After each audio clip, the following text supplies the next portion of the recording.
നിരവധി വിനോദസഞ്ചാരികൾ എത്തുന്ന പ്രദേശമാണ് ഭീകരാക്രമണം നേരിട്ട കാശ്മീരിലെ പഹൽഗാം എന്ന് wild life photographer Sabari Janaki പറഞ്ഞു. 4 ദിവസം മുമ്പാണ് മലപ്പുറം മഞ്ചേരി സ്വദേശിനിയായ ശബരി കുടുംബസമേതം പഹൽഗാം സന്ദർശിച്ചത്. പ്രത്യേകിച്ച് കൂടുതൽ മലയാളികൾ എത്തുന്ന പ്രദേശമാണ് പഹൽഗാം. ഇവിടെ ആക്രമണമുണ്ടായത് ഞെട്ടലോടെയാണ് കേട്ടത്. മക്കളും കുടുംബവും 4 ദിവസം മുമ്പ് ഓടിക്കളിച്ച സ്ഥലമാണ്. ഒരുപാട് മലനിരകളുള്ള പൈൻ മരങ്ങൾ നിറഞ്ഞ മനോഹരമായ സ്വർഗതുല്യമായ സ്ഥലമാണ് പഹൽഗാം എന്നും അദ്ദേഹം പറഞ്ഞു. ഞങ്ങൾ കഴിഞ്ഞ ഏപ്രിൽ, അതായത് ഈ മാസം 8-ാം തീയതി മുതൽ 14-ാം തീയതി വരെയാണ് കാശ്മീർ യാത്രയിൽ ഉണ്ടായിരുന്നത്. ഞാൻ എൻ്റെ ഫാമിലിയായിട്ടാണ് പോയത്. ആക്ച്വലി കാശ്മീരിൽ ചെല്ലുന്ന സമയത്ത് തന്നെ അവിടുത്തെ ടൈറ്റ് സെക്യൂരിറ്റി ആയിരുന്നു.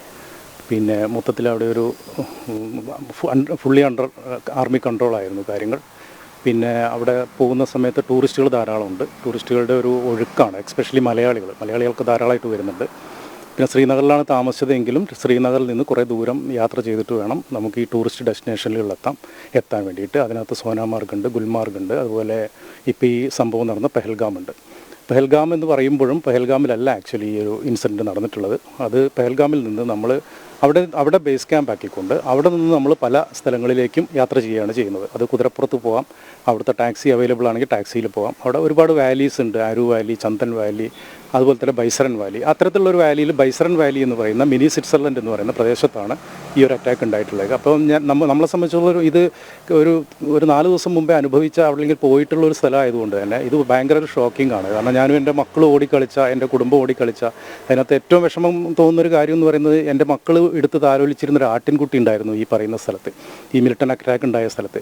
ഇന്നലെ വിഷ്വൽസ് കാണിക്കുമ്പോൾ ആ ആട്ടിൻകുട്ടി അനാഥനായിട്ട് അതിലെ ഇങ്ങനെ പുല്ലുമേഞ്ഞ് നടക്കുന്നൊരു കാഴ്ച കണ്ട് മക്കളുടെ കണ്ണിൽ നിന്ന് കണ്ണീര് വന്നു. കാരണം അത്രത്തോളം സുന്ദരമായൊരു സ്ഥലം, അത്രയും ഭംഗിയുള്ളൊരു സ്ഥലം. പക്ഷേ എത്ര പെട്ടെന്നാണ് നിമിഷങ്ങൾ കൊണ്ട് അത് മാറി ഒരു നരകതുല്യമാവുന്നത്. അപ്പോൾ ഈ ബൈസറൻ വാലിയിലേക്ക് നമ്മൾ പോകുന്നത് പഹൽഗാമിൽ നിന്ന് കുതിരപ്പുറത്താണ്. ആ പോക്ക് തന്നെ വളരെ അഡ്വഞ്ചറസും ഡേഞ്ചറസും ഒക്കെ ആയിട്ടുള്ള വളരെ രസകരമായതും എന്നാൽ അല്പം ബുദ്ധിമുട്ടേറിയതുമാണ്. കടുപ്പമേറിയ യാത്രയാണ്. നല്ല മലമുകളിലേക്കാണ് പോകുന്നത്. ഈ കുതിരപ്പുറത്ത് മാത്രമേ അങ്ങോട്ട് പോകാൻ സാധിക്കുകയുള്ളൂ. അങ്ങനെ നമ്മൾ എത്തിപ്പെടുന്ന ഈ സ്ഥലത്ത് ചെന്ന് കഴിഞ്ഞാൽ ആക്ച്വലി ഒരു എന്താ പറയുക, ഹെവൻ തന്നെയാണ്, ഒരു സ്വർഗം തന്നെയാണ്. അതൊരു പൈൻമരക്കാടുകൾക്ക് നടുവിലുള്ള ഒരു മെഡോസാണ്. അതൊരു പച്ച പുൽപ്പരപ്പാണ്. അവിടെ ഒത്തിരി സിനിമകളൊക്കെ ഷൂട്ട് ചെയ്തിട്ടുണ്ട്. നമുക്ക് ചുറ്റും ഇങ്ങനെ ഹിമാലയൻ കുന്നുകൾ, മഞ്ഞും മലകളുടെ മലമടക്കുകൾ കാണാം, പൈൻമരക്കാടുകൾ കാണാം. ഒരുപാട് ടൂറിസ്റ്റുകൾ വരുന്നൊരു സ്ഥലമാണ്. ആക്ച്വലി വളരെ വിഷമം തോന്നുന്നു. പിന്നെ അതോടൊപ്പം വലിയ ഞെട്ടലും ദുഃഖവും തോന്നുന്നു ഈ സമയത്ത്. എൻ്റെ പേര് ശബരി ജാനകി. ഞാനൊരു വൈൽഡ് ലൈഫ് ഫോട്ടോഗ്രാഫറാണ്. ഞാൻ കഴിഞ്ഞ ആഴ്ചയാണ് കുടുംബത്തോടൊപ്പം കാശ്മീർ സന്ദർശിച്ചത്. ഈ പറഞ്ഞ സ്ഥലത്ത് ഇപ്പോൾ ഈ മിലിറ്റൻ അറ്റാക്ക് ഉണ്ടായ സ്ഥലത്ത് ഞങ്ങൾ പോയിരുന്നു. അവിടുത്തെ വിശേഷങ്ങളാണ് ഞാൻ നിങ്ങളുമായി പങ്കുവയ്ക്കുന്നത്.